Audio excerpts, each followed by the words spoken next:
programa de hoje, eu recebo Murilo Cavalcante, secretário de Segurança Urbana.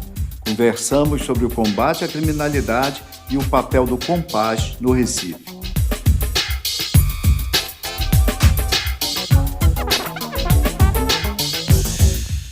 No programa de hoje, eu recebo o secretário de Segurança Urbana Municipal, Murilo Cavalcante. Ele que é um reconhecido especialista em políticas públicas de combate à violência. Secretário, o Brasil assistiu no ano passado 56 mil homicídios, número que foi reduzido em relação ao ano anterior, mas ainda assim é um número desastre do ponto de vista de um país, do ponto de vista de uma nação. O que é que a sua experiência tem mostrado que pode ser, de fato, exitoso no combate à violência? Nos últimos 40 anos, o Brasil tem feito uma política equivocada de enfrentamento, principalmente à violência urbana. O que é que eu quero? Só repressão, né? É mais prender, é mais polícia, é mais fuzil, é mais metralhadora, sempre nas favelas, nos lugares mais desiguais da cidade. A experiência internacional, e aí eu reputo a de Medellín, mais exitosa, tem que trabalhar a mão dura, que é a mão da polícia e do judiciário, com a mão social, que são os melhores equipamentos públicos para aquela população que mais precisa. Ou o Brasil faz isso, ou então a gente vai ver essa escalada da violência aumentar mais ainda. Secretário, o Plano Nacional de Segurança Pública, ainda no governo Michel Temer, e um pernambucano também, o ex-ministro Raul Jungmann, teve um papel importante nisso. Qual é a sua avaliação desse plano? Muito bom, muito bom. O ministro Jungmann deixou um legado para o Brasil, deixou um sistema único de segurança que até então ninguém tinha feito isso. Não fez Fernando Henrique Cardoso, não fez Lula, não fez Dilma, né? E o governo Temer, através do ministro, que aí eu diria que foi até uma iniciativa de Jungmann, deixou esse legado. Mais do que isso, deixou também um plano nacional para ser seguido pela União, Estados e municípios. Se não houver a união desses três entes, também eu diria que é enxugar gelo, porque somente com o município, estados e a federação juntos é que a gente vai ter realmente uma política nacional para diminuir a violência urbana. Secretário Murilo Cavalcante, você teve recentemente com o ministro Sérgio Moro, apresentou a experiência exitosa do Compaz, do Recife, que é coordenado pela secretaria, não é? Pela sua secretaria, etc. e tal. Qual foi a recepção que você percebeu do ministro em relação ao modelo do Compaz? Pois é, o ministro Sérgio Moro, com 16 dias do governo Bolsonaro, me fez um convite para ir lá no Ministério da Justiça em Brasília e a gente discutir um pouco sobre esse modelo do Compaz. Eu disse a ele, né, claramente, que tão somente a mão dura, né, que eu já falei aqui no começo da entrevista, que é a mão da polícia junto do judiciário, não resolve o problema da violência. Era preciso ter uma mão muito forte de investimento nas áreas mais desiguais, nas áreas mais pobres, nas áreas de maior incidência de violência.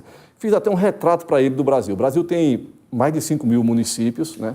E 116 cidades representam 55% dos homicídios do Brasil. Eu digo, então, ministro, trabalhe essas 55 cidades, né, que representam essas 112 municípios que representam 55% dos homicídios, faz um trabalho forte que vai ter uma queda muito grande, não somente nos homicídios, mas na violência contra a mulher, na violência contra a criança, na violência contra os idosos, né? E ele ficou muito entusiasmado, mas o ministro Moro tem lá todo por trás dele lá uma ideologia dos filhos de Bolsonaro, do próprio Bolsonaro, e ele fica muito engessado de querer colocar em prática uma política nacional que seja também de prevenção.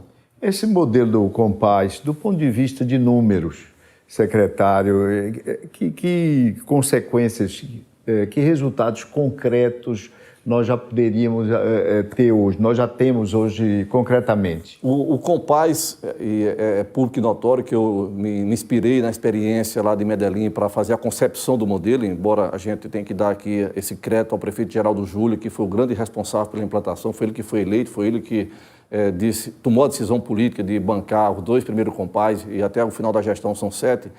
Hoje, o Pernambuco tem uma política muito consistente. Compaz, quantas unidades Hoje tem são? 2 unidades em funcionamento. Localizadas onde? Um Alto Santa Terezinha e outra aqui na Avenida de Carvalho, Compaz Ariano Suassuna, que fica na saída do Recife, no eixo ali que vai para Caruaru. Recebendo quantas pessoas, mais 25 mil pessoas. Cada um deles. Cada um recebe em torno de 25 mil pessoas por mês, com resultados espetaculares.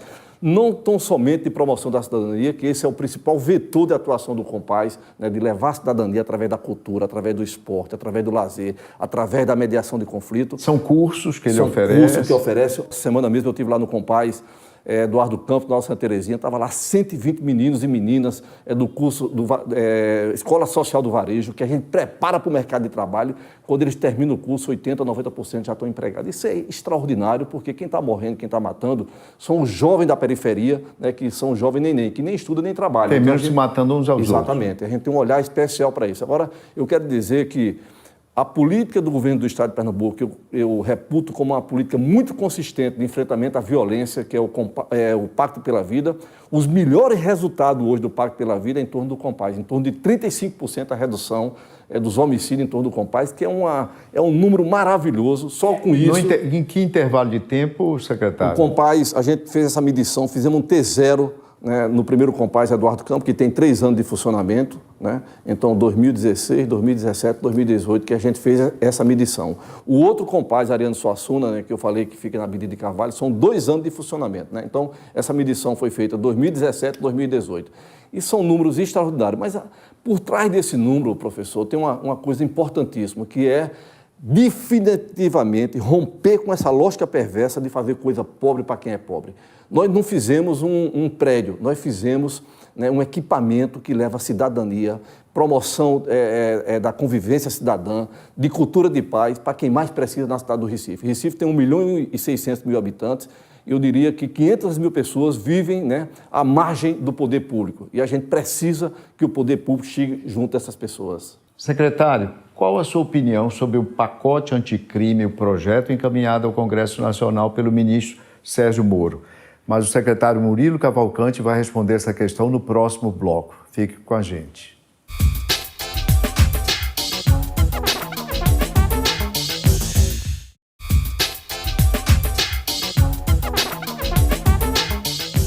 No bloco anterior, eu perguntava ao secretário Murilo Cavalcante sua opinião sobre o pacote anticrime enviado ao Congresso pelo ministro Sérgio Moro. Eu acho que é um bom projeto, só que o ministro Sérgio Moro é muito obcecado com o crime de colarinho branco. É importante se combater isso, não tenho dúvida nenhuma, até porque parte desse recurso poderia ir para a educação, para a saúde. Mas a gente tem uma guerra civil não declarada no Brasil. Eu falei que no ano passado 56 pessoas foram assassinadas no Brasil. 56 mil. No ano anterior foram 63 mil. Então, assim, a gente vive essa guerra e precisa ter uma política pública, né, para se combater, para estancar nessa sangria. A gente está perdendo a juventude brasileira. São homens negros, a maioria que está morrendo, de 16 a 27 anos de idade. E eu não vi ainda o ministro Moro apresentar nenhuma proposta nessa linha de atuação de prevenção, que é a escola pública de qualidade, que é o espaço de convivência cidadã, que é o Compaz, que é a mediação de conflito, que é a Casa da Justiça, para aproximar a justiça do mais pobre. Na hora que ele falar desse assunto, até porque eu fico muito assim achando que ele não vai tratar disso, porque uma parte lá da equipe de Moro, inclusive os filhos dele, né, são a favor das milícias, né, do dente por dente, olho por olho, por filho do presidente. Eu acho que essa política não leva a nada, ao contrário, né, leva a mais exclusão, e cada vez que você exclui mais, você está fomentando a violência urbana. Secretário, 3 em cada 10 assassinatos de mulheres no ano passado foram motivados por questão de gênero, ou seja, são os feminicídios, etc. O que é que pode ser feito, o Compaz, o equipamento no qual o secretário e a cidade do Recife apostam suas fichas aí, do ponto de vista da dimensão da responsabilidade da gestão municipal pela segurança. O que é que tem sido feito a respeito? O que é que está planejado? Cultura cidadã. Nós aprendemos, né, novamente lá com a experiência colombiana, e notadamente com Antanas Bocos, que foi prefeito de Bogotá e trabalhou muito fortemente esse tema lá no começo dos anos 90, na cidade de Bogotá. Ele foi prefeito 2 vezes de Bogotá. E tem uma frase dele que diz bem assim: não se muda uma cidade se não muda a cabeça das pessoas. Não se muda o comportamento dos homens em relação às mulheres, né? Tem que ter uma linha dura, né, de prender, de julgar, aqueles agressores né, a linha repressiva. A linha repressiva, mas é preciso trabalhar muito a cultura cidadã. E o Compaz faz isso, né? Todos os dias, temos dentro do Compaz uma discussão sobre o direito das mulheres, sobre o direito LGBT, né, sobre o direito dos negros, né, da questão da convivência cidadã, né, de que ninguém é melhor do que ninguém, né, de pedir desculpa, de pedir perdão, né. Então, a gente trabalha muito fortemente isso dentro do Compaz, e os resultados são espetaculares. São até resultados que você não mede, né? Não é uma equação matemática que 2 2 são 4. Né? Mas a gente vê no comportamento, né, das pessoas que frequentam o Compaz, né, um comportamento cidadão, né, de respeito aos direitos da mulher. E não pode ser diferente. O que a gente precisa hoje é que o Compaz tenha escala no território. O que é que eu quero dizer com isso? É que várias regiões do Recife possam receber Compaz e a gente aí ter já uma política não mais de governo, e sim uma política de Estado. Secretário, você é reconhecidamente um especialista no Brasil hoje em termos de Colômbia, no processo de transformação social naquele país. E nos anos 90, Medellín era conhecida apenas como sede do cartel que leva o nome da cidade, que levava o nome da cidade. E já houve uma mudança, né, importante. Em 2013, ela foi escolhida num certame internacional como uma cidade do ano, ou seja, uma cidade mais inovadora do mundo. Uma cidade mais inovadora, etc. Se você, que conhece tão bem o exemplo de Medellín, se você pudesse passar para o espectador uma equação simples para o entendimento do que houve lá, ou seja, um modelo que está dando certo no enfrentamento à violência. Qual seria essa equação? Importante dizer que a Colômbia, né, e principalmente Medellín, vamos dar um recorte aí, Medellín, a situação geográfica, econômica, social é muito parecida com a brasileira, muito parecida. Porque às vezes a gente quer fazer comparações lá com a Barcelona, Nova York, com outras cidades da Europa, que não tem nada a ver com a realidade nossa, mas a Colômbia tem sim, né, pobreza, desigualdade, exclusão social. Então, o que é que eles fizeram? Eles levaram a presença do Estado, né, para quem mais precisa. Né? Então, você chega num bairro pobre de Medellín, está lá água encanada, 100% potável, né? Tem energia elétrica, você tem gás encanado, você tem a escola pública de altíssima qualidade, você tem lá o parque, a praça, né? O espaço de recreação, né? Para que aquelas pessoas se apropriem do bairro. Né? Eu tive recentemente agora com o governador Paulo Câmara em Medellín, ele voltou encantado com o que ele viu lá. Né?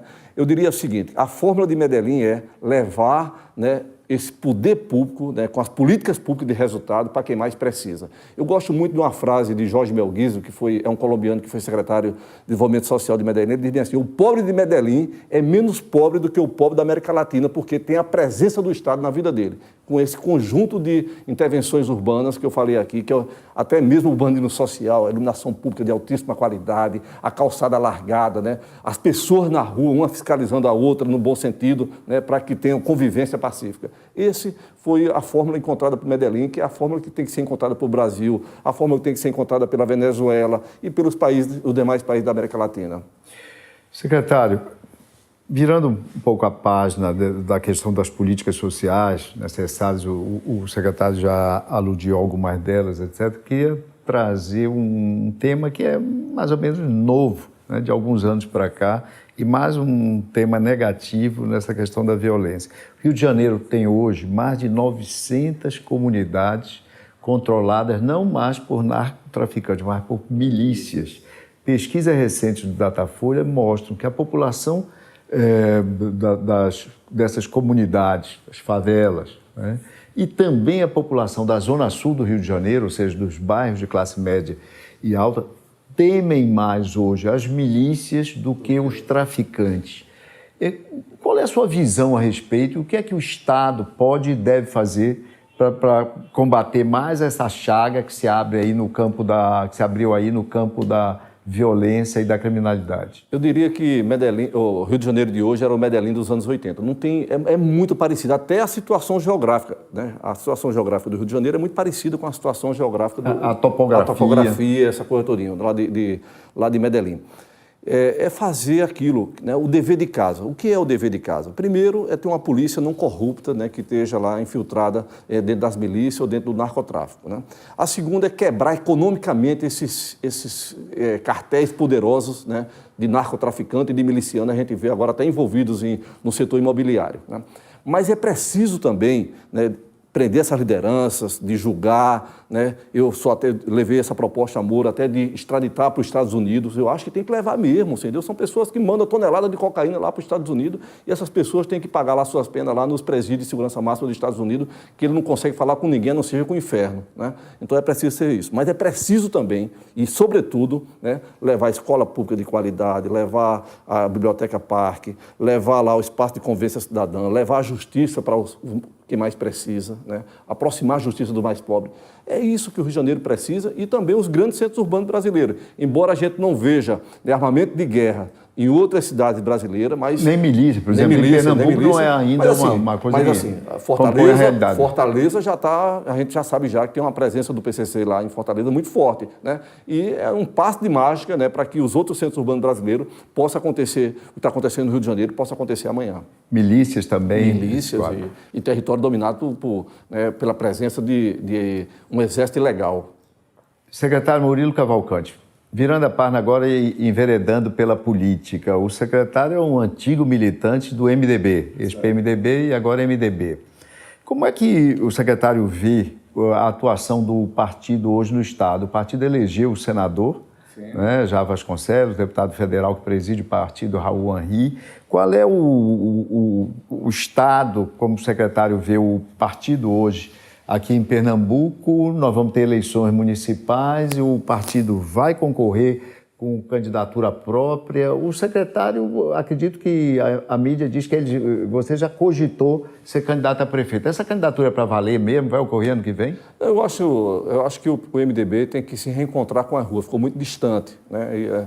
Com todo respeito a Temer, mas assim, né, é um desastre, né, assim, do ponto de vista do que a população quer, pensa, né, as práticas republicanas, que muita gente, uma grande maioria do MDB, a gente não concorda com isso. O partido foi reduzido na Câmara Federal a 50% da sua bancada. E mais do que reduzido, né, o partido perdeu o norte, né, aquele partido lá dos anos 80 que lutou tanto contra a ditadura militar. Aqui a gente tem duas referências, né, duas referências idôneas, duas referências históricas, o ex-governador Jair Vasconcelos, ex-prefeito da cidade do Recife, e essa figura, né, que tanto luta pela educação pública de qualidade, Raul Henri. Né? Eu tenho dito o seguinte, poucas pessoas aqui em Pernambuco, né, discutiram tanto esse tema de cidade como eu discuti. Eu trouxe para cá arquitetos urbanistas colombianos, trouxe para cá gente de educação da Argentina, trouxe para cá gente de São Paulo que discute esse tema de cidades com muita profundidade. Eu tenho me aproximado muito dessa agenda, a agenda da cidade. É claro que a gente pensa de um dia governar a cidade que a gente aprendeu a amar, né, e que a gente tem um projeto de transformação para essa cidade, não um projeto pessoal, né, um projeto de transformação. Mas assim, eu não faço isso um cavalo de batalha, a gente tem uma participação no governo de Geraldo Júlio, eu hoje mais do que um secretário dele, eu sou amigo dele, né, e é claro que a gente de uma hora para outra não vai romper com essa aliança e dizer, não, está tudo errado e vamos para uma candidatura de oposição ao campo do PSB em Pernambuco, aqui, particularmente aqui em Recife. Eu acho que vai ter o momento de a gente discutir esse tema, né? Eu só acho que os problemas hoje são tão cruciais nas grandes metrópoles do Brasil que é preciso se colocar esse tema na agenda do dia, né? A agenda da mobilidade, a agenda da segurança, a agenda da escola pública de qualidade, a agenda do espaço de convivência cidadã, a agenda do planejamento da cidade para o curto, médio e longo prazos, né? Então, é essa a agenda. E eu estou muito incorporado nessa agenda. Se futuramente acharem que eu devo ser candidato, é você. Se também achar que não devo ser candidato, eu não faço, volto a repetir, um cavalo de batalha, né? Mas se o cavalo passar selado, eu vou montar nele com certeza. Obrigado, secretário Murilo Cavalcante, por conversar com a gente. Obrigado a você que nos assistiu. Envie suas sugestões e até a semana que vem com mais um 20 Minutos. Muito obrigado, professor.